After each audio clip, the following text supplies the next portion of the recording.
Always a pleasure to be in the GTA. First, I'd like to thank Anna Roberts, who is here today, and all our great candidates as our campaign to help Canadians get ahead continues. So far, we've spread a positive, hopeful message about what a new Conservative government will do to put more money in your pockets so you can get ahead. But we can't talk about affordability and helping Canadians get ahead without addressing the cost of housing. And sadly, under Justin Trudeau, the dream of home ownership has gotten further out of reach for too many Canadians. There is truly no place like home. It's where memories are made, bringing your first child home from the hospital, road hockey tournaments on the driveway, and important conversations around the dinner table. It's where friends and family come together, and where you find love and rest after a long day at work. Across the country, Canadians work hard and save their money so that they can one day own a home, to build a life, to start a family, and to save for the future. For millions of Canadians, their home is the largest investment they will ever make. Today, owning a home is more difficult and expensive than ever before. In communities across the country, both urban and rural, the cost of living is so high that it's become almost impossible to save for a down payment. Aujourd'hui, être propriétaire d'une maison est plus difficile et plus coûte cher que jamais. Dans des communautés partout au pays, urbaines et rurales, le coût de la vie est si élevé qu'il est presque impossible d'économiser pour une mise de fonds. Especially in communities right here in the GTA. You're working so hard, but you're not able to save money. Now, many aspiring homeowners are not even thinking about mortgages and down payments because the cost of living is so high. And Justin Trudeau isn't helping. In 2015, Trudeau said he would help you. He said he would be different. Instead, under the Trudeau Liberals, the dream of home ownership has gotten even further out of reach. He's raised your taxes and imposed a carbon tax. He's hurt your bottom line and made it that much harder to save for a down payment. And because of his stress test, it's more difficult to qualify for a mortgage. And because his latest initiative has so many hoops to jump through, so many terms and conditions, you and almost all the Canadians it's supposed to help don't even qualify. When it comes to making home ownership more affordable, once again, Justin Trudeau is simply not as advertised. Now, Conservatives believe that when you work hard, save, and invest in your future, the government should help you, not stand in your way. And as Prime Minister, I will make sure that a new Conservative government helps you get ahead. I'm proud to announce today a 4-point plan to help put home ownership within the reach for more Canadians. First, a new Conservative government will fix the stress test to make sure first-time home buyers can get access to a mortgage. Many experts agree that the stress test has gone too far and has many unintended negative consequences, pricing many would-be homeowners out of the market. We will review it to make sure it isn't a barrier. And because the stress test doesn't just stand in the way of first-time homebuyers, we will work with the Office of the Superintendent of Financial Institutions to remove the stress test from mortgage renewals. Second, for our first-time homebuyers, we will increase maximum amortization periods on insured mortgages to 30 years. Longer amortization periods mean lower mortgage payments and put more money saved to be put towards student debt, family, monthly bills, and retirement. Third, we will launch an inquiry into money laundering in the real estate sector and work with our industry partners to root out corrupt practices. These shady dealings are inflating prices in already expensive markets, such as here in the GTA and in Vancouver, and they must come to an end. And finally, we will make surplus federal real estate available for housing development. We will review the Federal Lands Initiative and make sure priorities align with the needs of the housing market. So extra government buildings can be developed or renovated, increasing housing supply and lowering prices. Je suis fier d'annoncer aujourd'hui un plan en 4 points pour que plus de Canadiens et Canadiennes puissent devenir propriétaires. Premièrement, un nouveau gouvernement conservateur va modifier le test de résistance pour assurer que les acheteurs d'une première propriété peuvent avoir une hypothèque. De nombreux experts reconnaissent que le test de stress va trop loin, empêchant de nombreux propriétaires potentiels de le devenir. Nous allons le revoir pour assurer qu'il n'est pas un obstacle. Et comme le test de stress n'est pas un obstacle seulement pour les acheteurs d'une première propriété, nous allons travailler avec le bureau de surintendant des institutions financières pour supprimer le test sur le renouvellement des hypothèques. Deuxièmement, pour les acheteurs d'une première propriété, nous allons augmenter les périodes d'amortissement maximales sur les hypothèques assurées à 30 ans. De plus longues périodes d'amortissement vont permettre de réduire les paiements et d'économiser plus pour la dette étudiante, la famille, les factures mensuelles et la retraite. Troisièmement, nous allons faire enquête sur le blanchiment d'argent dans le secteur immobilier et travailler avec nos partenaires pour supprimer les pratiques corrompues. Ces transactions louches augmentent les prix sur les marchés déjà chers, comme ici dans la grande région de Toronto, ainsi qu'à Vancouver. Et finalement, nous allons rendre les terrains fédéraux en surplus disponibles pour le développement immobilier. Nous allons revoir l'initiative des terrains fédéraux et assurer que les priorités répondent aux besoins du marché immobilier. Ainsi, les édifices et les terrains fédéraux pourront être développés ou rénovés, augmentant l'offre d'habitation et baissant les prix. We understand that housing is not just important to you personally, but also to the economic well-being of the whole country. We will not put our economy at risk by introducing policies that weaken the housing market. We will protect your home and its value. And we will continue to support first-time homebuyers by making it easier for them to purchase a home and afford it in the long term. That is why we also announced that a new Conservative government will provide much-needed relief to homeowners with a Green Homes Tax Credit. To help you pay for these renovations, we will provide a 20% refundable tax credit for renovation costs between $1,000 and $20,000. That can save you up to $3,800 a year on home renovations. And our universal tax cut, which is worth up to $850 for a couple, along with other affordability measures, will help young Canadians save for a down payment. Now, Justin Trudeau and the Liberals have made it harder for you to buy a home. And if he's given 4 more years, it will only become more difficult. He will continue to hurt your bottom line. His carbon tax will go up, raising the price of gas by 31 cents a litre and adding $1,151 to your household expenses, including $469 a year for natural gas. And his overspending, his debt, and never-ending deficits will force him to raise other taxes even higher. I believe Canada should be a place where no dream is out of reach, where home ownership is within the reach of all tax-paying, hard-working Canadians. The 4-point plan I've announced today, which includes fixing the mortgage stress test, increasing the amortization periods on insured mortgages, launching an inquiry into money laundering in the real estate sector, making surplus federal buildings available for development, will bring that dream closer to reality for the millions of Canadians who have been priced out of the market by Justin Trudeau's bad policies and poor judgment. Le 21 octobre, vous avez le choix entre un Premier ministre qui augmente le coût de la vie, minant votre situation financière et met la propriété domiciliaire hors de portée, et un nouveau gouvernement conservateur qui a un vrai plan pour vous aider à améliorer votre quotidien, mettre plus d'argent dans vos poches pour que vous ayez la vie que vous voulez.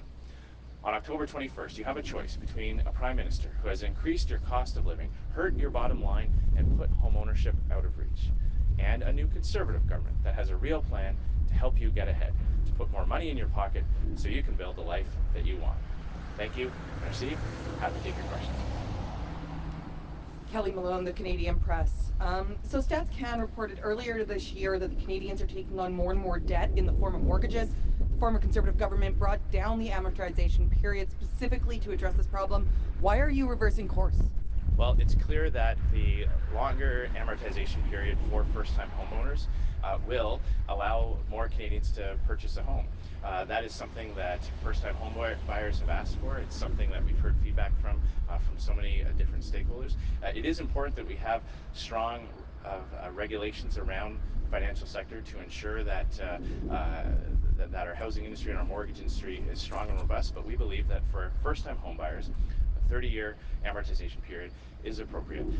Young first-time home buyers often have their highest earning years ahead of them, and so as they get promoted and as their incomes go up, they'll be able to carry the mortgages that they've gotten into.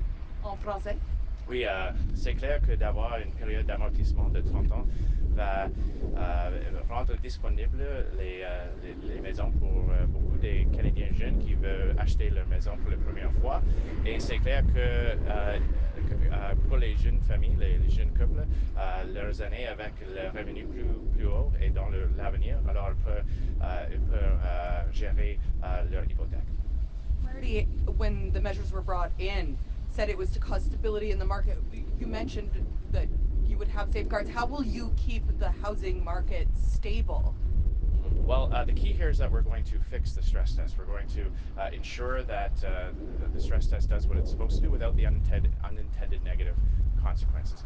For example, in the last few years, the percentage of Canadians who are using unregulated private lenders has gone from 6% to 10%. And that means that they're often paying much higher interest rates because they're unable to get mortgages through traditional banking systems. So clearly there are some unintended negative consequences that we want to address with this review of the stress test. Good morning, Mr. Scheer. JP Tasker from CBC News. I noticed in your announcement there's nothing on a foreign speculator tax or any sort of measures to curb bulk buying by non-Canadians. Why have you left foreign speculator tax off the table? The key here is if we're looking at the types of practices that have a negative impact on housing prices, our focus here today is on the money laundering aspect of it. This is something that governments across the country have contemplated, including the British Columbian government. We believe that this will help get to the bottom of some of the shady practices that are going on. Many of that money does come from overseas, and this type of national inquiry will allow us to get to the bottom of it and to propose the types of changes that we'll need to address it. What about the Liberals' first-time home buyer incentive? Will you scrap that? That policy is, like so many other of Justin Trudeau's policies, not as advertised. So many Canadians will not be eligible for it. It won't have a real impact on the ability for young couples to get into the housing market. And at the end of the day, the government owns part of your home and benefits from the sale of that down the road. So our policy will make housing more affordable for Canadians. We have a real plan, and we will actually follow through on it, unlike Justin Trudeau, who just always breaks his promises after the election. Le plan de Justin Trudeau n'est pas un vrai plan, c'est pas ce qu'il prétendait d'être. Beaucoup la grande majorité des jeunes Canadiens ne sont pas ne peut pas accéder à ce plan. C'est pas un vrai plan et notre plan aujourd'hui qu'on annonce est un vrai plan pour les nouveaux, les jeunes Canadiens qui achetaient leur maison pour la première fois. Mr. Scheer, Michael Couture from Global National.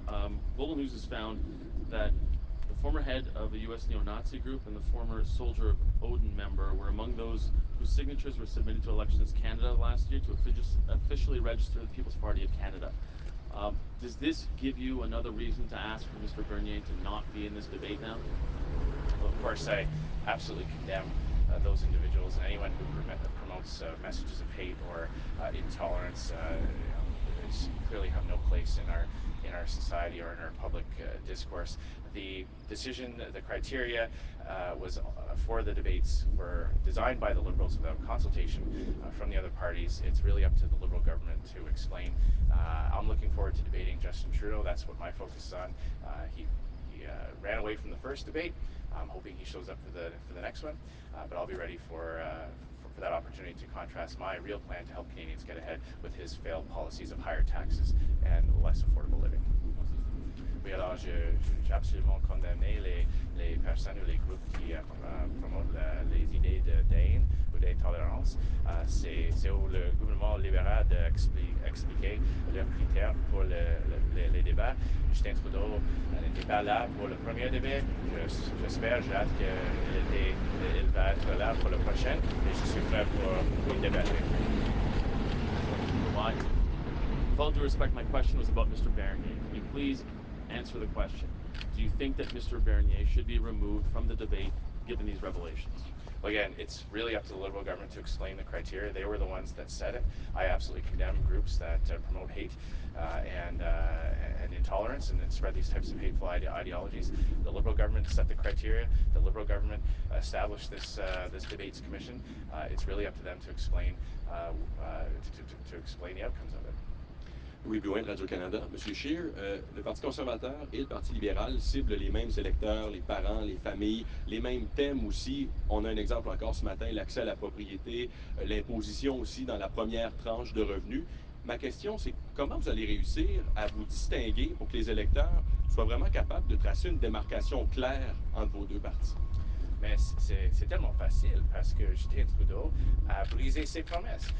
Justin Trudeau a menti. Il dit les choses qui ne sont pas vraies. Alors les Canadiens ne peuvent pas avoir confiance dans les promesses que Justin Trudeau dit pendant sa campagne.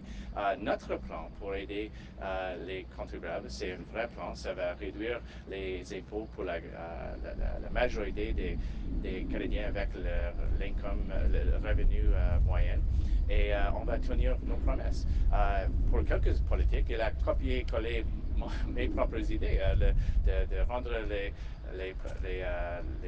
bénéfices pour les nouveaux parents. Ça, c'est une idée conceptuelle. Justin Trudeau a voté contre cette idée dans la Chambre des communes. Alors, c'est clair que les Canadiens ne peuvent pas avoir confiance dans Justin Trudeau, mais ils peuvent avoir confiance dans moi-même et dans notre parti. Yeah. So it's very easy to have a clear contrast between our plan and the Liberal plan. The Liberal plan is just not as advertised. And people, Canadians understand that Justin Trudeau raised taxes on the middle class. He made life more expensive. He broke his promises, and he has lied to Canadians. So on the question of trust, who do you trust to leave more money in your pockets so you can get ahead? Canadians cannot have trust in Justin Trudeau. On some policies, he's actually copied ideas from me that he voted against in the House of Commons. So he clearly has no plans to implement them. And at the end of the day, Canadians know that the carbon tax will continue to increase and make life more affordable. So if Canadians are looking for a real plan to help them get ahead, they can have confidence in our plan. We will deliver on our promises. They know that Justin Trudeau has not and will not. Monsieur Trudeau vous a encore comparé à Doug Ford ce matin. C'est quoi la différence entre vous et Doug Ford, Monsieur Scheer? Mais on va avoir notre propre plan, nos propres idées, nos propres politiques pour les Canadiens. La vraie question, c'est quoi la différence entre Kathleen Wynne et Justin Trudeau?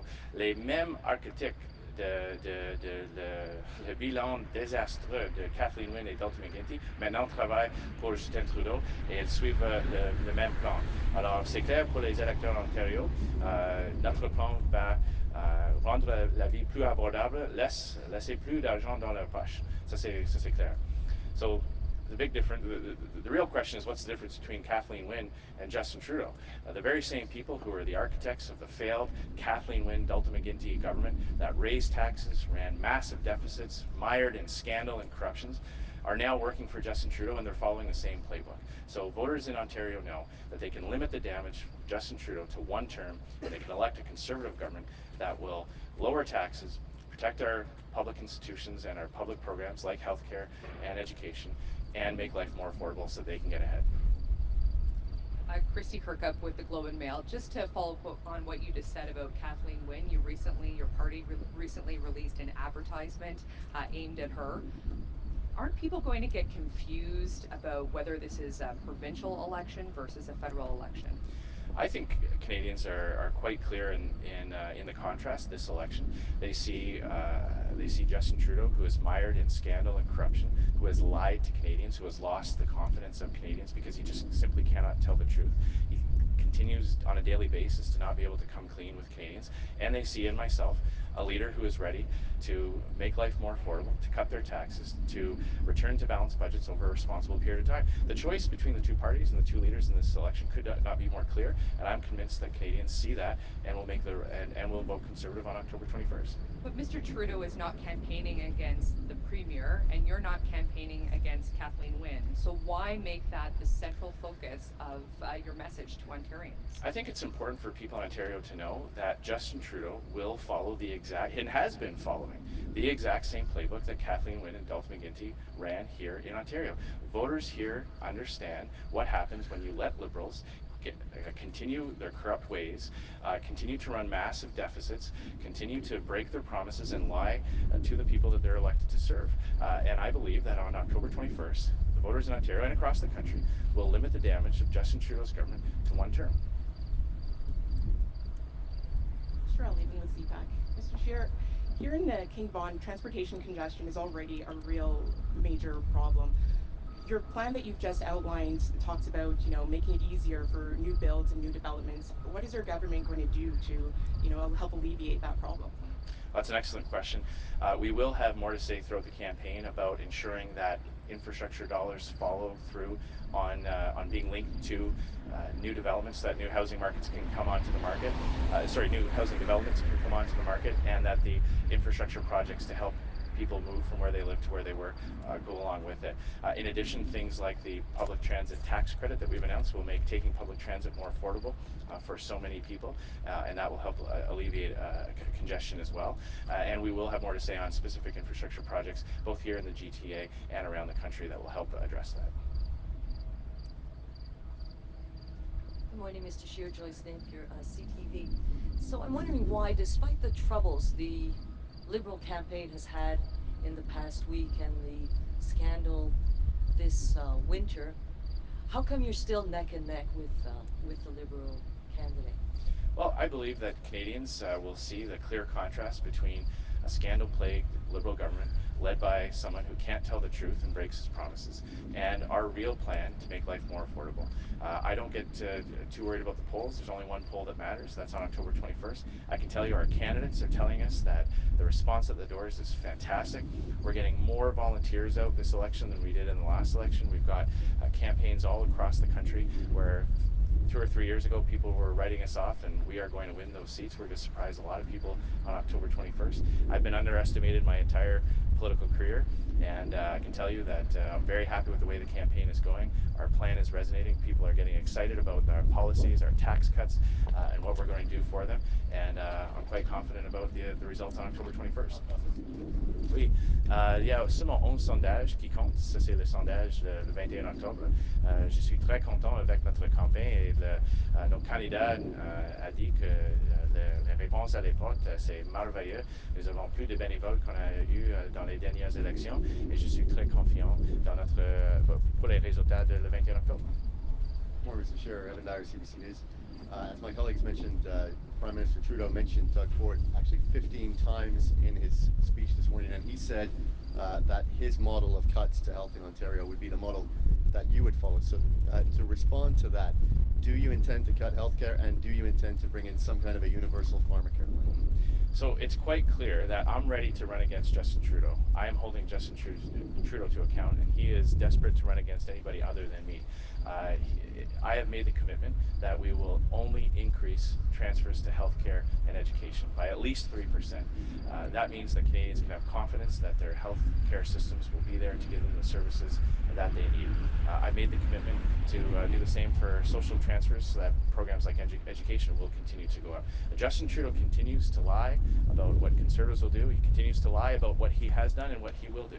Canadians know that they cannot believe anything that comes out of his mouth. He will literally say anything to try to distract from his record of scandal and corruption. We have a Prime Minister who is the subject of RCMP inquiries into whether or not he obstructed justice, to whether or not he interfered in a criminal prosecution case. That is a very serious condemnation on his record as Prime Minister. So it's not surprising that he's desperate to change the channel and shift the focus from his own disastrous record. And on universal pharmacare? Well, I mean, this is a promise that Liberals have made since I was a teenager, and they had had one of the ministers from Kathleen Wynne's failed government design the proposal. Canadians know that this will cost billions and billions of dollars.